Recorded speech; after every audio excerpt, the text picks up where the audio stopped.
Vamos a recibirla. Ella se llama Laura Isabel Ramírez Salazar y le damos la bienvenida esta tarde al Campanazo. Muy buenas tardes, Laura. Muy buenas tardes, Fernando, ¿cómo estás?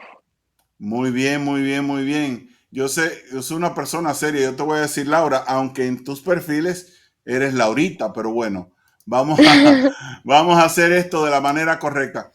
Cuéntanos primero, yo sé que el año pasado, precisamente para el portal de Comercio TV, te hicieron una entrevista, pero mucho ha pasado desde entonces. Pero antes de llegar desde entonces, para los que no leyeron ese artículo en comercio.tv, cuéntanos un poco de tu trayectoria y cómo llegaste al lugar donde te encuentras hoy. Bueno, la vida me trajo a este lugar, pero realmente yo soy comunicadora social y periodista. Llegué hace 5 años a los Estados Unidos en busca de mejorar mi idioma, a aprender un poco, a crecer en otro lugar fuera de mi nicho, de mi comodidad. Y eso me trajo a una tienda de conveniencia en los Estados Unidos. Yo antes trabajaba en una tienda latina esporádicamente y luego Pepe, que muchos conocen en las redes sociales, el dueño de esta tienda, me encontró y dijo que buscaba a alguien que lo ayudara a administrar su tienda. Lo que yo no sabía es que los Estados Unidos tenían un lugar un poco desconocido, mucho diría yo, y cuando llegué allá me encontré con otra realidad. Entonces yo dije, ¿qué es esto? Bueno, mira, es cierto, no lo mencioné, tú eres periodista de profesión y además posees una maestría en mercadeo digital, según la información que estaba leyendo. Pero Es háblame un correcto. poquito, primero que nada, porque decía la información que trabajaste en uno de los barrios peores de Washington, pero ¿cuál es? ¿Cómo se llama el lugar? Southeast DC. Southeast DC. Bueno, ¿cuáles son algunos de los desafíos que enfrentó Laurita trabajando en esta tienda, en esta bodeguita en Southeast DC? Mira, yo siento que fueron todos, o sea, fue un choque cultural, un choque racial, un choque en todos los ámbitos, porque yo, pues mi apariencia les hacía ver a ellos que yo no pertenecía a ese lugar. A mí me decían que yo era la blanquita y al principio ellos no me querían ahí. Ellos decían que yo no entendía su cultura, que yo hacía parte de los problemas de la sociedad y luego empecé a descubrir que había una problemática mucho más profunda. En ese sentido, yo empecé a trabajar en ello y a entender cómo esta comunidad funcionaba. Claro que sí, claro que sí. Y entonces, obviamente, este lugar es uno de los más malos, me imagino que por el alto índice de delincuencia. Yo he estado en DC varias veces y no he ido a este barrio, pero me imagino que aparte de la delincuencia existe cierto nivel de pobreza, una pobreza extrema quizás palpable. ¿Cómo tú compararías la pobreza que se vive en Washington, D.C., en la capital de Estados Unidos, supuestamente uno de los más poderosos del mundo, versus la pobreza que se vive en nuestros países latinoamericanos? Yo soy de República Dominicana, tú eres colombiana. ¿Cómo tú comparas esas dos pobrezas? Lo que yo te diría es que no hay diferencia entre primer mundo y tercer mundo. La realidad aquí es que es el mismo nivel de pobreza, el conflicto viene de las mismas raíces, problemas en la educación, dificultades con el gobierno, con la crianza, no hay un núcleo familiar, las escuelas no están preparadas para este tipo de problemáticas porque tienen que resolver algo que debería ser resuelto en casa. Entonces, la verdad, la única diferencia es que nosotros no esperamos que este tipo de problemáticas se den en un país de primer mundo. Pero cuando te enfrentas a ella, te das cuenta que ellos tienen los mismos problemas que nosotros tenemos en Colombia. El nivel de delincuencia, el nivel de pobreza, el poco acceso a la educación, personas que no tienen un núcleo familiar o nunca han conocido un lazo afectivo. Entonces, realmente no estamos muy lejos. Mira, una de las cosas que me llamó la atención cuando vine a este país hace muchos años, tú no habías ni nacido todavía, es que En República Dominicana, ahora no tanto porque con la situación haitiana se ha fortalecido el problema del racismo, pero durante toda mi vida en República Dominicana, mi niñez, mi adolescencia, yo nunca percibí el racismo. O sea, sí, en República Dominicana había una marcada diferencia por clases sociales. El rico, el pobre, el más pobre, clase media, el que tenía acceso a los clubes sociales. En República Dominicana había una marcada diferencia en términos de clases sociales y económicas. Por ejemplo, tú ibas a conocer a una muchacha y llegabas a la casa y lo primero que te preguntaba el papá de la niña era, ¿y qué apellido tú eres? Ah, pero esos son Almanzar de tal lugar o de tal lugar. Y entonces trataban de asociar tu personalidad, tu nombre, como si fuera en Colombia los diferentes estratos, estrato 1, estrato 2, estrato 7, lo que sea. Pero el racismo en Santo Domingo, en República Dominicana, no existía. Y cuando yo llegué aquí, eso fue lo que más me llamó la atención. O sea, los negros, los blancos, los hispanos.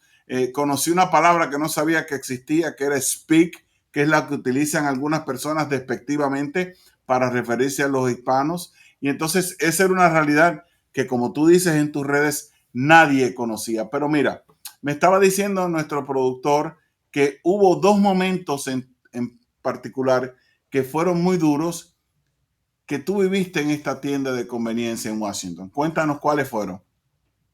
Bueno, realmente hubo muchos. Yo siento que me hice conocida en un principio en la comunidad de TikTok porque hice visible un tema de bullying con una chiquitica de 8 años. Y entonces allí empecé a demostrarle a las personas que los problemas que se viven aquí son los mismos que vivimos de vuelta, pero que adicionalmente no hay una forma tan fácil de resolverlos, porque las personas eran como llama a la policía, busca un servicio social, conecta a esta niña de alguna manera con alguien que la pueda ayudar, pero no importaba la forma en que yo quisiera aportar a esa solución, no lo podía hacer por el contexto en el que me encontraba. Cierto, era como muy difícil porque hay muchos límites y muchas barreras que yo no puedo como saltar. Entonces, ese fue uno, ahí me hice muy conocida, empecé a leer muchas personas y ahí me di cuenta que a las personas les gustaba conocer los conflictos que se viven en los Estados Unidos porque todos tenemos el ideal de este es el sueño americano, pero para otros tal vez es la pesadilla. Y el otro hecho que marcó mi salida de la tienda fue que un chico entró a comprar algo, me pedía tabaco, no tenía su ID, entonces yo no le pude vender. Y le dije, lo siento, no te puedo vender tabaco. El chico sale de la tienda e inmediatamente pasan dos personas dentro de un carro y empiezan los tiros. Cuando yo salgo de la tienda, el chico estaba muerto. Ya. No, definitivamente. Y eso que mencionaste más temprano de llama a la policía. O sea, aquí en Estados Unidos la gente que vive fuera quizás no lo sabe, pero aquí en Estados Unidos hay lugares donde la policía no entra. Yo que viví muchos años en la ciudad de Nueva York, conocía partes del Bronx donde la policía no entraba y a veces para quizás ponerle freno a una situación, hacían el aparataje de que se estaban llevando a un sujeto arrestado, hasta lo esposaban delante de ti y 3 cuadras más adelante lo soltaban porque sabían que el tema de la justicia era una puerta revolviente que duraban 2 días en la cárcel, pagaban fianza y volvían otra vez a delinquir. Pero bueno, ¿cómo te surgió? Porque, ok, estabas pasando por una mala situación, pero ¿cómo te surgió la idea de compartir estas experiencias poco agradables en las redes sociales? Porque en las redes sociales lo que se proyecta es, me estoy comiendo esta carne, estoy viajando a tal sitio, y tú quisiste mostrar lo negativo.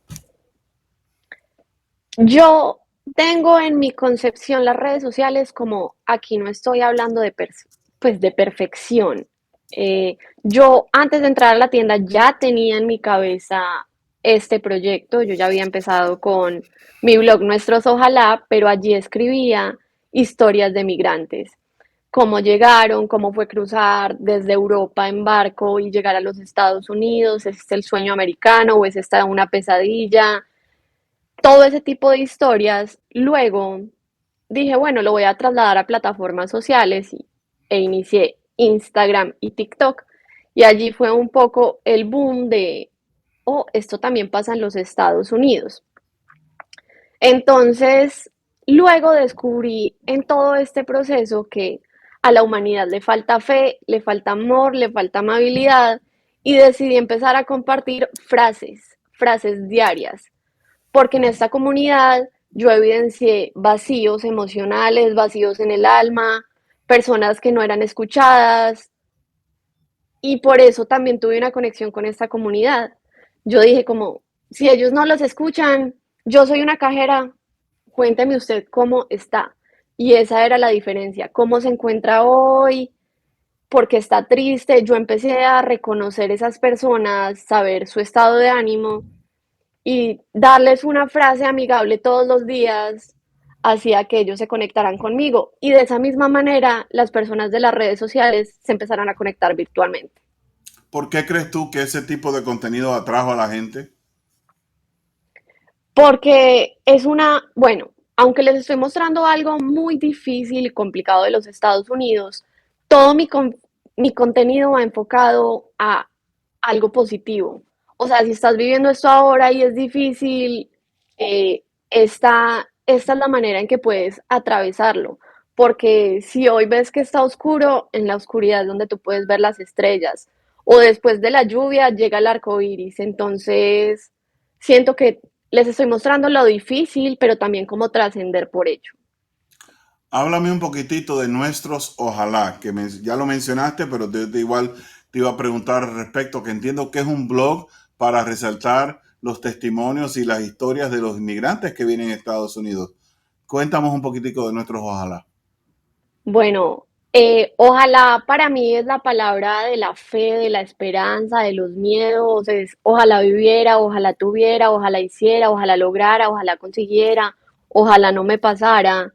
Entonces yo empecé a plasmar esos ojalá, pero luego empecé a plasmar los de otras personas. Entonces ya no eran solo mis ojalá, sino eran nuestros ojalá. Y allí descubrí que todos tenemos esa esperanza de que algún día, y es lo que nos lleva a través de la vida, ese sueño, esas ganas, esa motivación de que ojalá algún día seamos cierto ideal o cierto objetivo que nos hemos planteado. Entonces, en ese blog yo escribo, además subo videos, publico de la vida en general, de esas preguntas que nos pueden interesar. Ojalá es el resumen de todo, ojalá es el resumen de todo lo que un ser humano puede anhelar en su vida.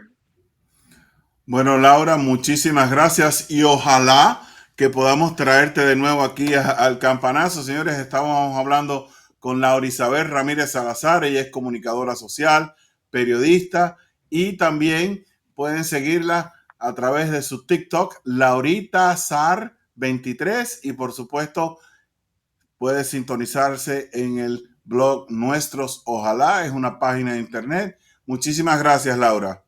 Muchísimas gracias a ustedes.